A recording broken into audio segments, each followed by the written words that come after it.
Nangyari itong kwentong aking ibabahagi sa bahagi ng Luzon. Mga bandang taong 2000 lang din naganap. Tawagin na lang po ninyo ako sa pangalang Ray. At ang taong aking ikukwento ay nagngangalang Hector.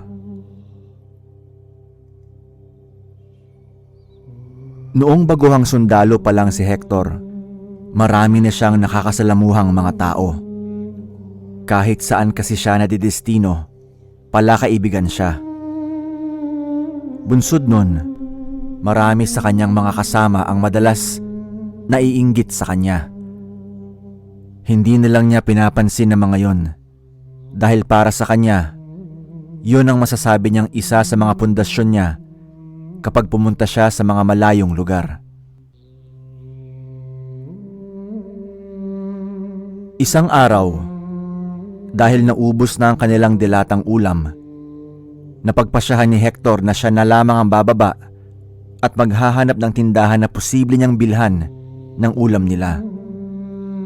Para sa kanya, pagkakataon na rin yon para makita niya ang ibang parte ng nayong yon. Medyo pahirapan ang landas na kanyang tinahak noon, pero hindi yun naging alintana kay Hector. Wala siyang naging pakialam kung matarik ang kanyang dinadaanan. Napangiti na lang din siya noon nang makarinig siya ng lagaslas ng tubig.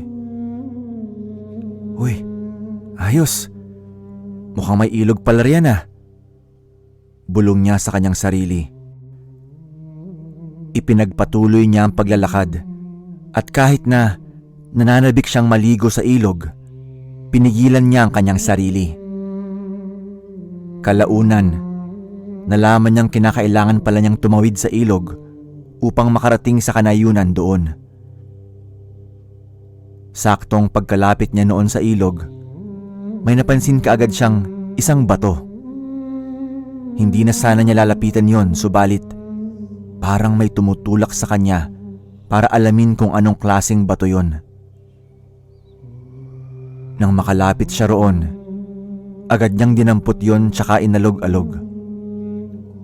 Doon niya napagtantong batong kalog pala ang kanyang nakuha. Subalit, habang inaalog niya yon, nagkaroon ng bitak ang bato. Doon napansin ni Hector na may mas maliit pa palang bato sa loob nun. Kaya pala parang hinihila ako nito. Kinuha niyang maliit na batong yon at inilagay sa kanyang bulsa. Pagkatapos noon, tumawid na siya sa ilog para maghanap ng tindahang pwede niyang bilhan ng ulam, kahit na sardinas man lang. Sa kabutihang palad, hindi nahirapan ang sundalo sa paghahanap ng tindahan. Lumapit siya roon at agad na bumili. Habang naghihintay noon ng kanyang sukli, biglang uminit ang pakiramdam ni Hector. Lumakas din ang kabog ng kanyang puso na labis niyang ipinagtaka. Dahil sa kanyang naramdaman, nagpalinga-linga siya sa paligid hanggang sa makita niya ang isang lalaki na nakamasid sa kanya. Gawa ng isa nga siyang sundalo at matalas ang kanyang pakiramdam sa mga taong nasa paligid niya, hindi na kinuha pa ni Hector ang kanyang sukli.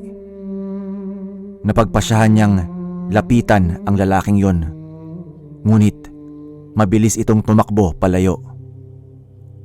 Hahabulin sana siya ni Hector pero naisip nitong baka kalaban yon at may nag-aabang pala sa kanya kung saan man tutungo ang lalaki.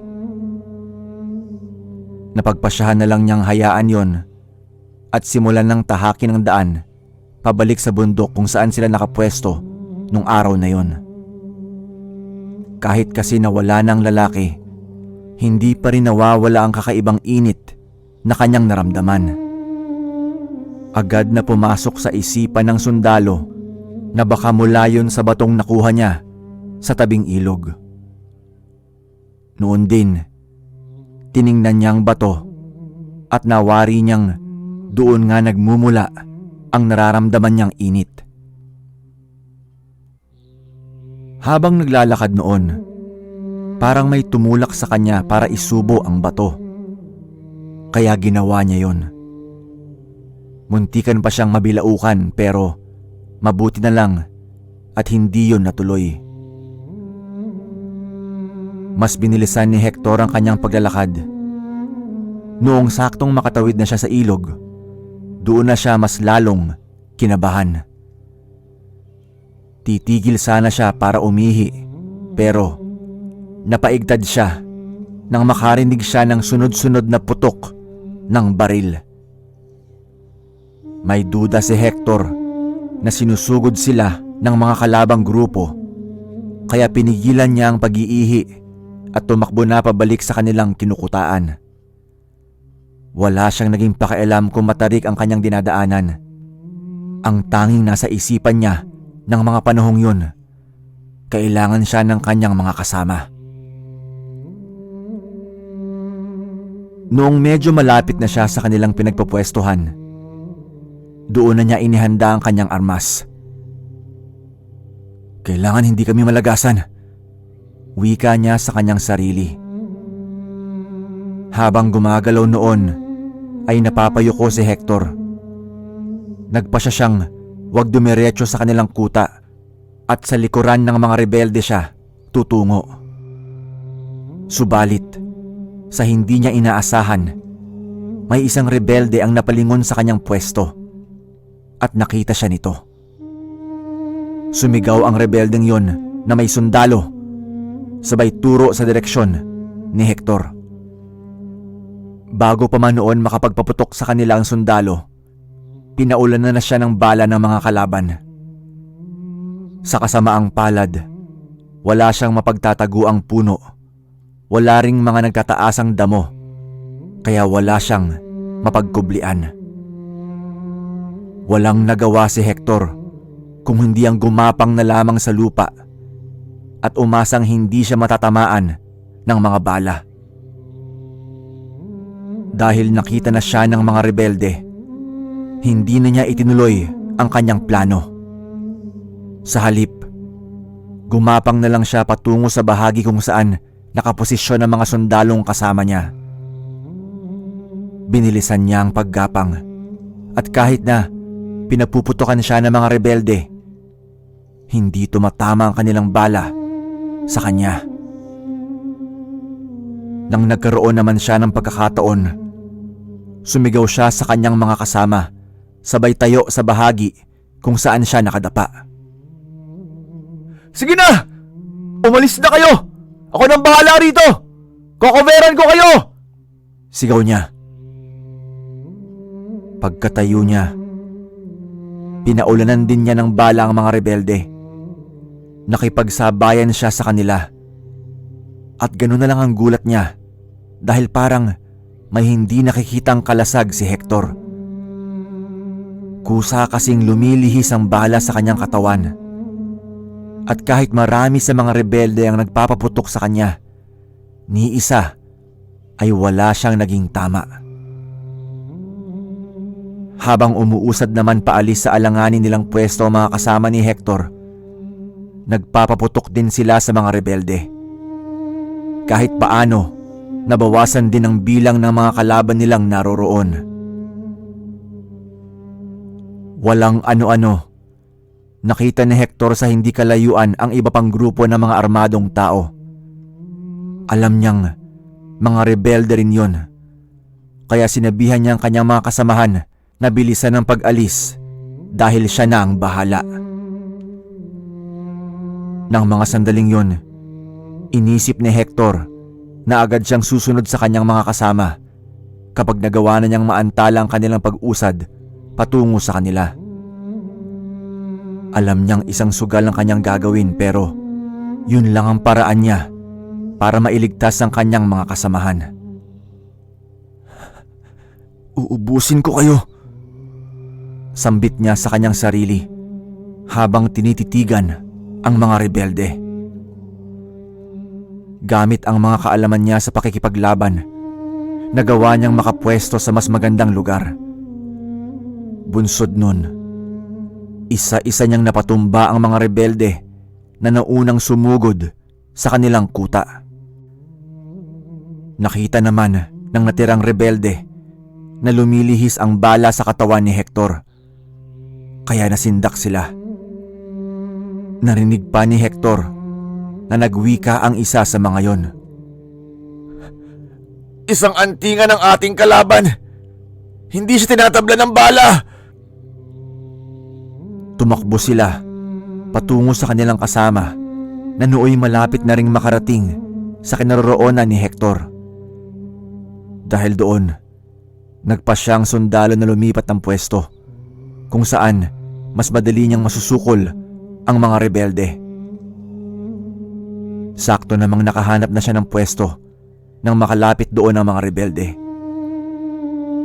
Sa pagkakatansya ni Hector, nasa 20 ang bilang ng mga yon, kaya alam niyang mahihirapan siya.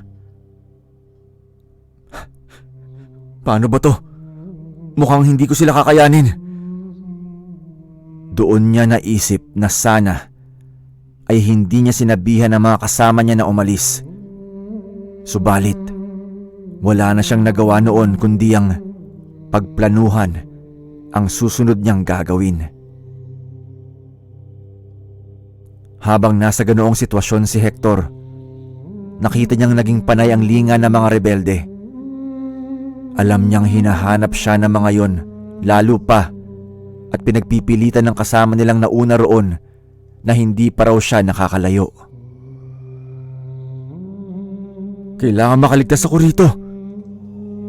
Nagpalinga-linga si Hector, ngunit napansin niyang napapaligiran siya at isang maling galaw lang niya, paniguradong makikita siya ng mga kalaban.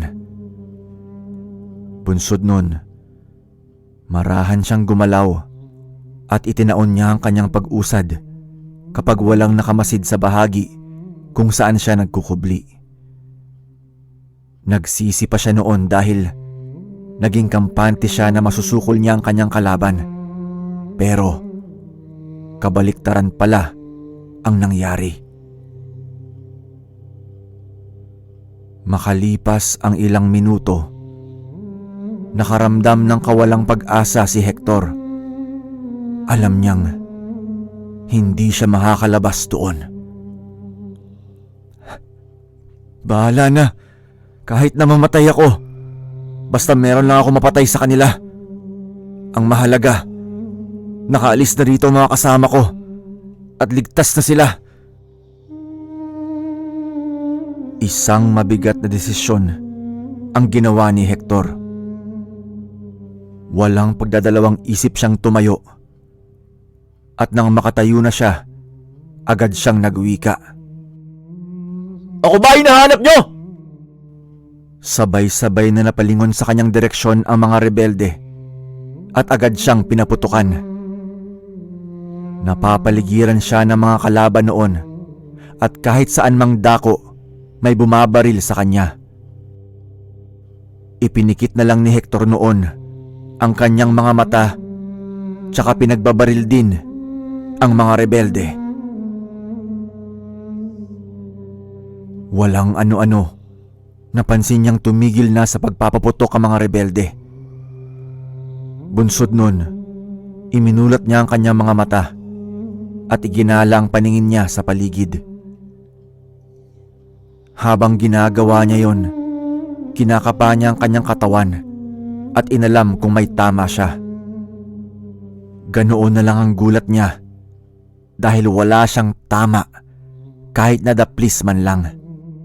Nakita niya rin ang iilang rebelde na nakahandusay na sa lupa.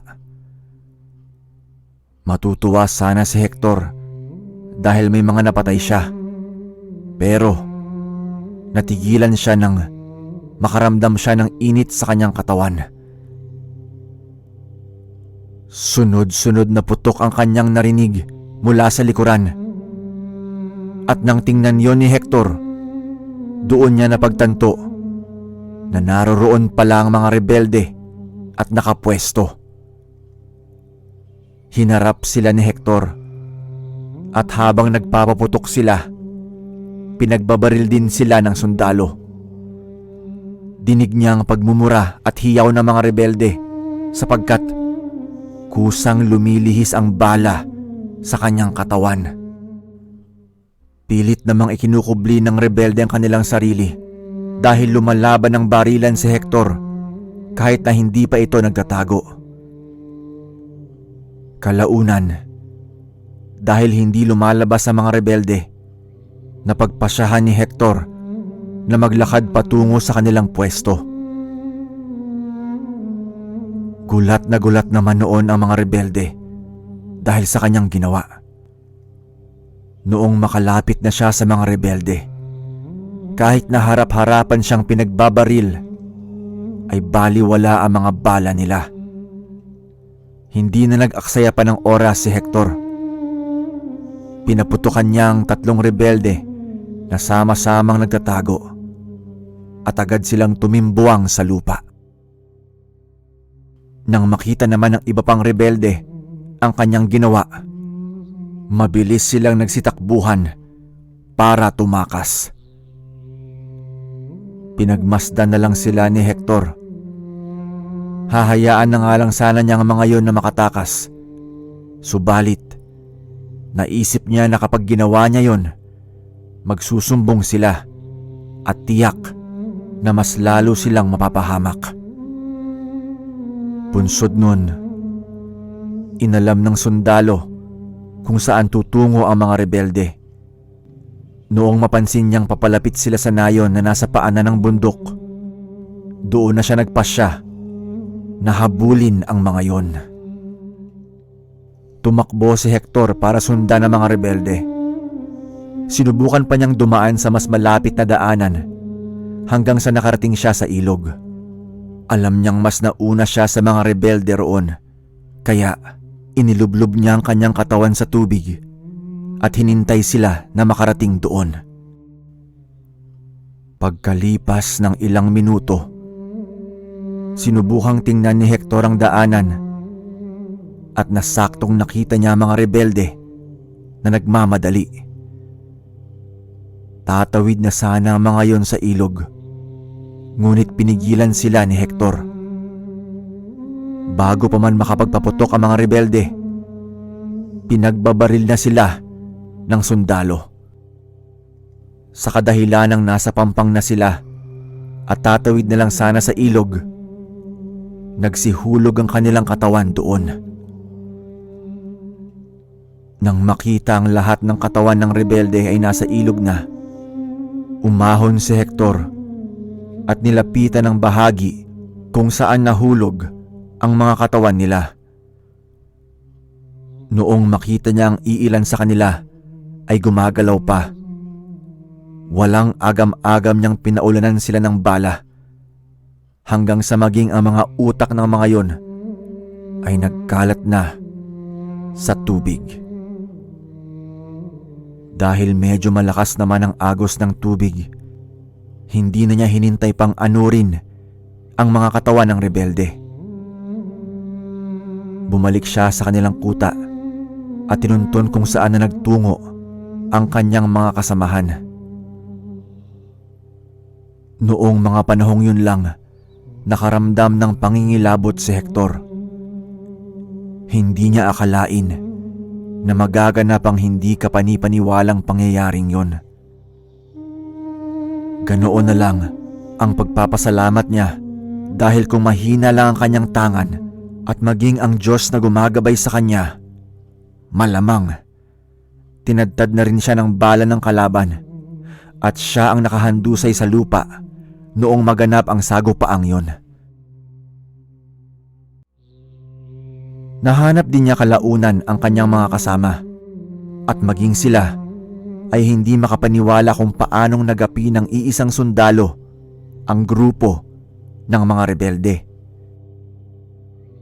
Lingid sa kanilang kaalaman, nagtanga ng mutya ng bato si Hector na siyang naging kalasag niya sa bala ng mga kalaban. Maraming salamat po sa pagbasa ng aking kwento. Hello, kumusta kayong lahat? Pasensya na at medyo matagal akong nawala, mga 6 days ata. Marami lang pong nangyari sa trabaho kaya naging busy. Anyway, sana nagustuhan nyo ang upload natin ngayon. Maraming salamat sa ating writer na si Ronin. Okay, shoutout lang po tayo ng mabilis. Shoutout kay Air TTV.